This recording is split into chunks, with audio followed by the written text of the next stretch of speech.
Hello, good evening. We're live for In the Studio tonight.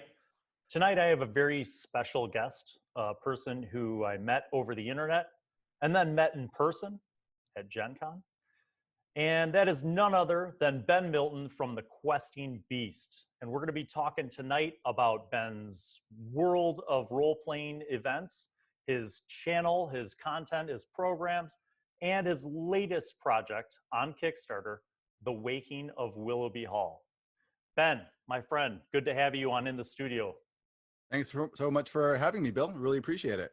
Yeah, absolutely, man. I'm glad we could connect. And it seems to be a very busy time.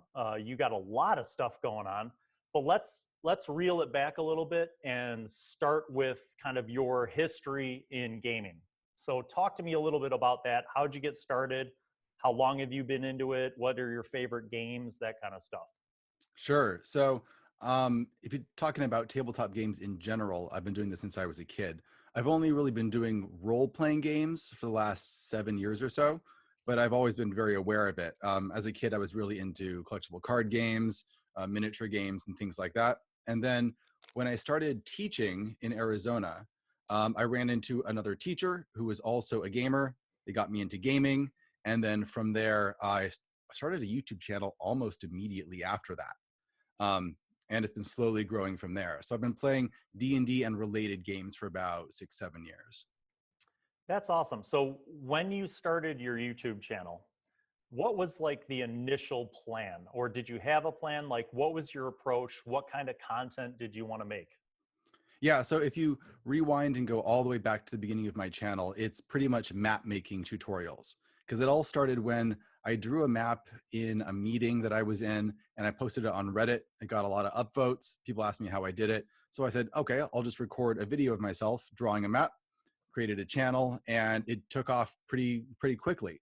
But then if you look pretty soon after that, I start doing book reviews within the first year. Because at the same time, I had been collecting a lot of adventures and settings from the old school Renaissance, this sort of underground D&D scene that focused on the simpler, faster rules from earlier on in D&D's history. And I loved these books. And in my opinion, they seemed a lot more interesting than a lot of the official D&D canon books. But no one was talking about it. There was no reviews of it, especially on YouTube. So I did a few reviews showing them off, and then my channel slowly grew into focusing more on that.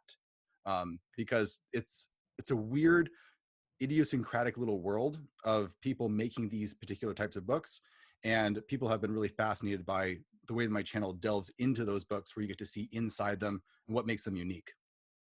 That's awesome. And I can appreciate that from the nostalgia perspective, because I'm older and I started playing when I was a kid. So I grew up with a lot of that really vintage gaming stuff. But what are some of the like biggest or maybe best reviews that you did that you personally felt like were things that you were sharing with the community that they really responded to? That, you know, not just views, but genuine interest and discussion about those things.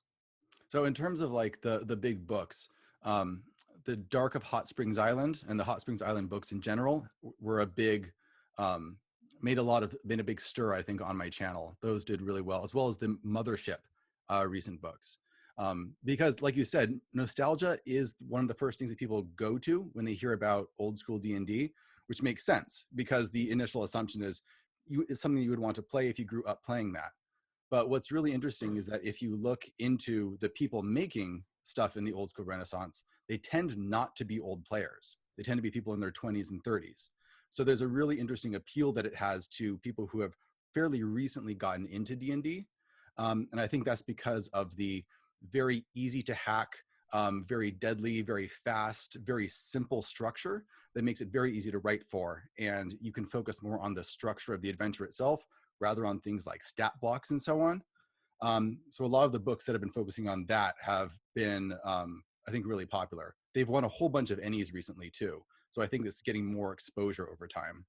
So speaking of Ennies, that's a good Yeah. segue. We didn't even plan that, did we? No, we didn't.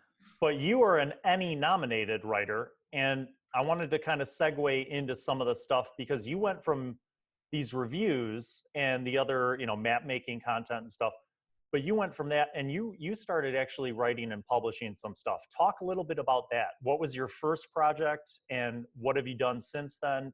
What's that process like? Sure. So the first thing that I really published was Maze Rats. So like I said, I'm a teacher, so I have a 5th grade D&D group that I play with pretty frequently. And I couldn't find a good rule set that really matched what I wanted to do. I tried 5th edition D&D. I played some Dungeon World with them, and we had fun with it, but it didn't quite match what I wanted. So I ended up creating my own system called Maze Rats, which was very fast, very deadly. And I think what set it apart was that it's a pamphlet that you can print out yourself, and it's a complete role-playing game. And like 80% of the book is just random tables. And these random tables are there so you can generate entire dungeons, whole cities, wildernesses, factions, treasures, monsters, with enormous amounts of detail just from these very dense random tables. And I think that really caught on because there wasn't anything quite like it at the time, and because it was so compact, and originally it was free. Now it's just very cheap. So that was Maze Rats. After that, I wrote Knave, which is in a similar vein, but it's more compatible with old school D&D. Other recent projects, I worked on an adventure for the Forbidden Lands, and I wrote the Labyrinth role-playing game, or the adventure portion of that, which is going to come out probably in a couple weeks. Wow, that's Yeah. prolific, man. That's Yeah, awesome. The Labyrinth thing took off. That was the biggest thing that I'd ever tried to write. That took me like 4 or 5 months of just nonstop writing to get that Okay. done. Yeah. So I have to ask, as a fellow content creator, and I know a lot of people that watch this will be interested as well. Labyrinth is like a copyrighted work, right? Like, Mhm. how do you create that? Did you have to acquire rights, or is there some open gaming license accessibility component? Like, how does that all work? So I didn't, this wasn't a project that was just my own. I was basically hired by River Horse Games, which is a game publisher in England that has the rights to Jim Henson stuff. So they had the rights to Labyrinth. They've done board games for it before. And they needed someone to write the adventure portion, which is like 80% of the book. And what they ended up doing is going to the old school Renaissance in general. They asked a couple different OSR writers to contribute parts to it. I gave them a short scene, which they really liked, so they decided to hire me to write most of the adventure portion. So they're the ones putting all of this together. Fortunately, yeah, there's no way I could have gotten the rights to that myself. That would be amazing. Yeah, but that's still an amazing collaboration to be a part of. I mean, that's Yeah. when we talk about nostalgia, there's probably multiple generations of people who love fantasy and love Labyrinth. So that's awesome. Really That, awesome. that's something that I've discovered because I watched Labyrinth maybe once before that point, and I've watched it a whole bunch since then, of course. But after I finished writing it, I started posting on Labyrinth fan groups, just mentioning that I'd written this thing. And I quickly discovered that there is a massive, extremely rabid fan base for Labyrinth, which is like a standalone movie that came out like 30 years ago. Yeah. So that was amazing. I didn't know that even existed, but it's cool to see that it's there. Yeah, it's kind of like got that a little bit of a cult niche following, like Dark Crystal and some of Yeah, the other movies that came out in the 80s that were a little bit different. But that's, and I mean, it doesn't hurt that David Bowie's involved in it. So that's yeah. kind of another component. Um, so let's talk about what you have going on now, because you decided to do a Kickstarter. Mhm. First, before you go into the details about Willoughby Hall, talk about Zine Quest. Explain for people who don't know what that is, what prompted you to get involved, and then we'll talk about Waking of Willowby Hall. So Zine Quest is a yearly event, I guess, that Kickstarter puts on. This is the second year they've done it. It's always in February. And basically what they say is in the month of February, try and publish an RPG related zine. So basically that's like a short pamphlet. Like just take a piece of paper and fold it over. That's your zine. They want it to be real basic, not too complicated, easy to make. Just do a 2-week campaign. And if you do that and you tell Kickstarter, they will promote the heck out of it. There's a whole page just of all the Zine Quest projects. Last year was super successful. Someone did an analysis where I think over 95% of all Zine Quest projects funded, which is a crazy high rate. Normally Wow. it's like 40% of Kickstarter's fund. And that helps that the goals were fairly low. I really wanted to do it last year, but I was right in the middle of writing Labyrinth. There's no way I could have split my time. So this year I really wanted to jump into it. So that's what I did. So you have this opportunity. Is it within a window of time? In other words, did you have to have this whole thing together, put the quick Kickstarter out with a specific deadline? Yeah, so you have to launch it sometime in February, and then it can go for the actual campaign can be up to 2 weeks long. That's the only real requirements. It has to be RPG related, a simple project. Yeah, it's pretty basic and it's pretty open. You can do whatever you want with that. I've seen people creating their own RPGs. I've seen people make like a system for just generating magic weapons. I saw someone do a zine quest that's just interviews. So you can do whatever you want. I decided to do an adventure because I feel like we need more simple, easy to run adventures that people can just pull out and run.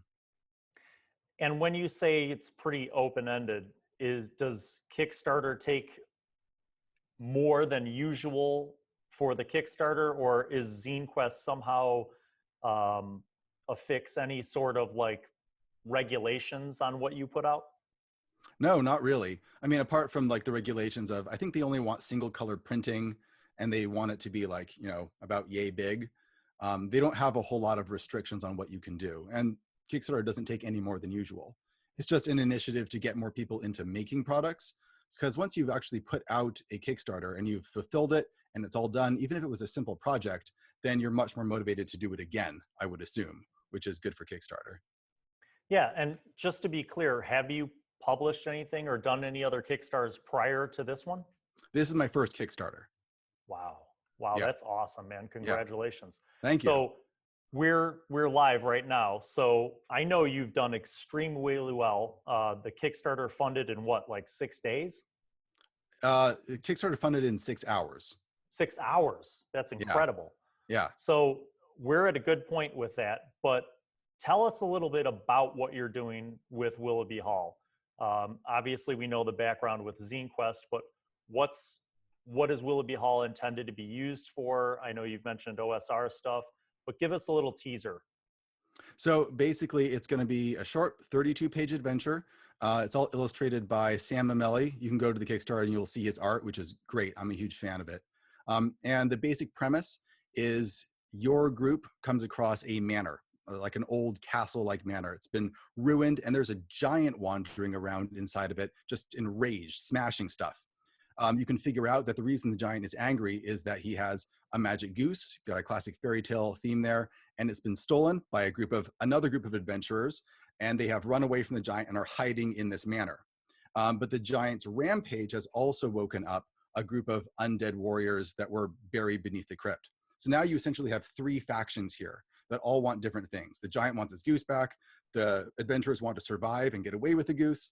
The undead want to kill everyone and get them out of their house. And so you're sort of injected into the situation and have to navigate it. You can try and turn the different factions against each other, explore the manor and loot it, try and get the goose that lays golden eggs, because that's fantastic. The downside of that is that it's an angry goose. So it makes money for you, but it's also an angry goose. And yeah, just try and manage the chaos of that situation and come away richer, hopefully. That's awesome. And mechanically speaking, is this intended to be with any specific rule set, or is it kind of more open-ended? It's going to be generally D&D compatible. So I'm writing it more specifically for old school Renaissance rule sets, but what that basically means is minimalistic D&D rules. So it's going to have, you know, your 6 stats. It's going to have hit dice, hit points, attack bonuses, and so on. So it should be very easy to adapt to any version of D&D that you play. That's awesome. I wanted to bring it back for a minute because we share a commonality. We're both teachers. You deal with little kids, and I deal with the high school kids, and we both have D&D clubs. What's your experience like playing D&D and running games and teaching younger kids how to play? First of all, I just want to say it's awesome, but what's your side of this like? Yeah, so I'm writing with 10-year-olds by and large, and most of them have never played D&D before, which is always a really great experience. Most of them haven't even heard of it. Although what's funny is that I'm getting more and more kids who are like, yeah, I have heard of that. My parents play it.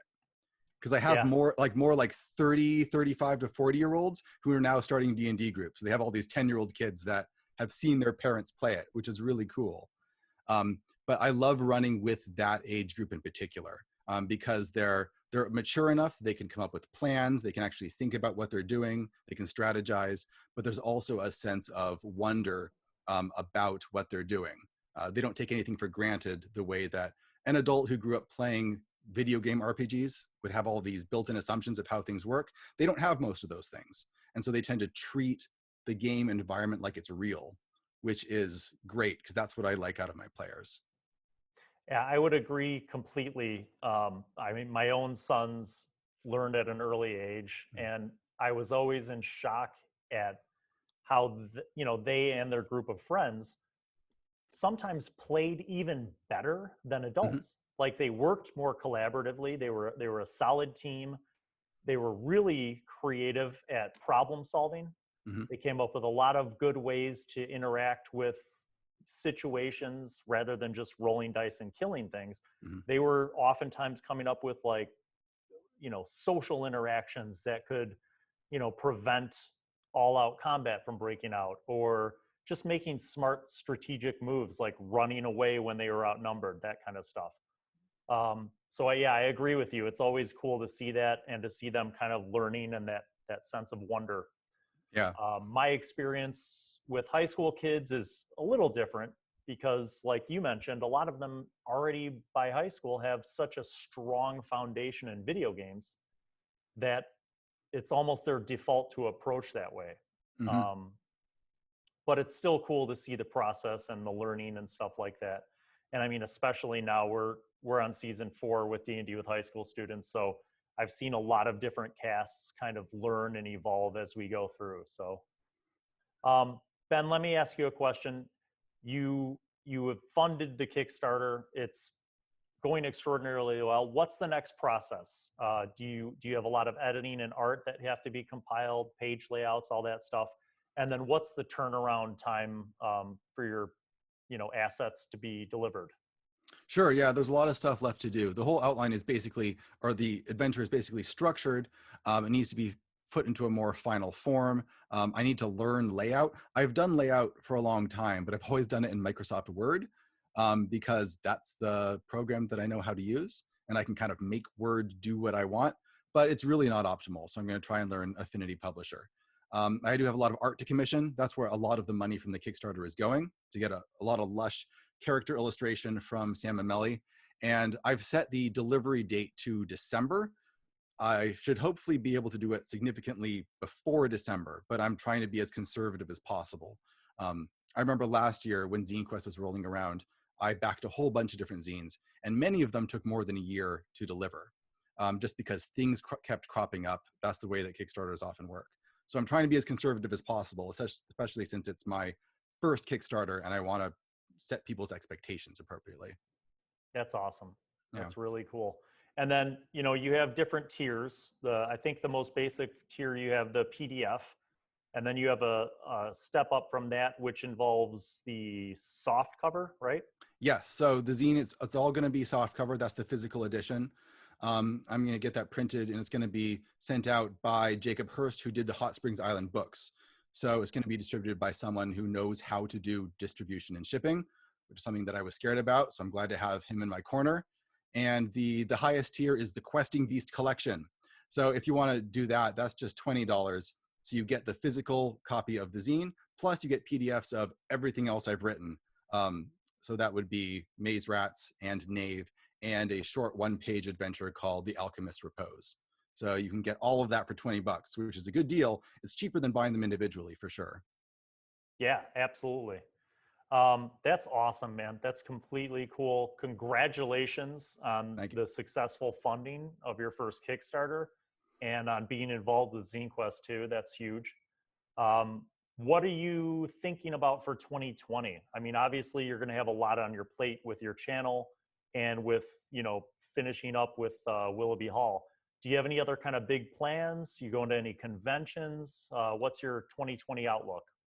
So I am going to conventions. I'm going to Gen Con. I was unsure for a little Nice. bit, but I have bought the tickets. So I'm going there one way or another. That's going to be great. I really loved that last year. There was a great get together of a lot of YouTubers at Gen Con last year that was a total blast. Yeah, I'll be finishing up Willoughby Hall, And I'm planning to do another Kickstarter probably next year, at least another Zine Quest, maybe more. I'd like to do at least one Kickstarter a year because I want to get into publishing stuff more consistently. And Kickstarter is a great way to do that. So look out for more Questing Beast stuff coming. That is awesome. And for all of you watching live or watching this later, we got a few more days left. The link is in the description below. So go ahead and check out Ben's Kickstarter for the Waking of Willowby Hall. It's a fantastic deal, an incredibly fantastic deal. So check that out. And Ben, thanks again for coming on the show tonight. I'm glad we could connect, and I'm sure that I will be seeing you at Gen Con, my friend. Thanks a lot, Bill. I really appreciate it. I'll be seeing you there too. Absolutely. All right, guys, that's it. Thanks for tuning in, and we'll see you on the next episode of In the Studio. Peace.